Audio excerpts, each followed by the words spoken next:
Hi, this is Brad Bob. I'm a CFP that works with federal employees, and I want to record a quick video about a couple of things. We're about 2 weeks right now into a government shutdown, and there's a lot of federal employees out there that are being forced to work, yet they're not getting a paycheck. Others that are not working right now, but yet they're not getting paychecks either. So I want to just cover two quick things that could help you long-term financially. They're not going to help with this time, however, if you work on them going forward, they certainly can. The first thing is an emergency fund. Should you have an emergency fund? How much should you have? Yes, everybody should have an emergency fund. And the amount in that fund depends a lot on you and your situation. General rule of thumb is that if you're in a single income household, you should have about 6 months of expenses, monthly expenses saved up. If you're in a dual income household, you should have 3 months. And again, these are minimum numbers, so at least 3 months of expenses saved.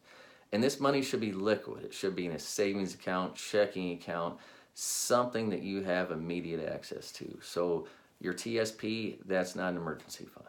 An IRA, not an emergency fund. So again, checking account, savings account, money market, something very liquid. And if you're not making any money on your emergency fund, you may want to look at changing where it's at. There's a lot of savings accounts today that are paying over 2% interest. So again, if you're not making anything there, look at changing that to get some extra income. And if you don't have 3 to 6 months saved up, that's something you want to look at doing going forward, okay? That will help you a lot overall financially. If you ever have an emergency come up, you need to replace a furnace in your home, something like that, then you don't have to borrow funds in order to do that, which will cost you more in the long run. Real quick, the second one is debt load. How much debt do you have?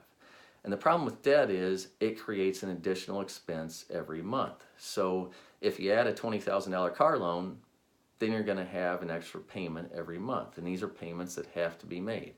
So the lower your debt load, the lower the cost is monthly of servicing that debt load, which is just one other thing that will help you get through times like these.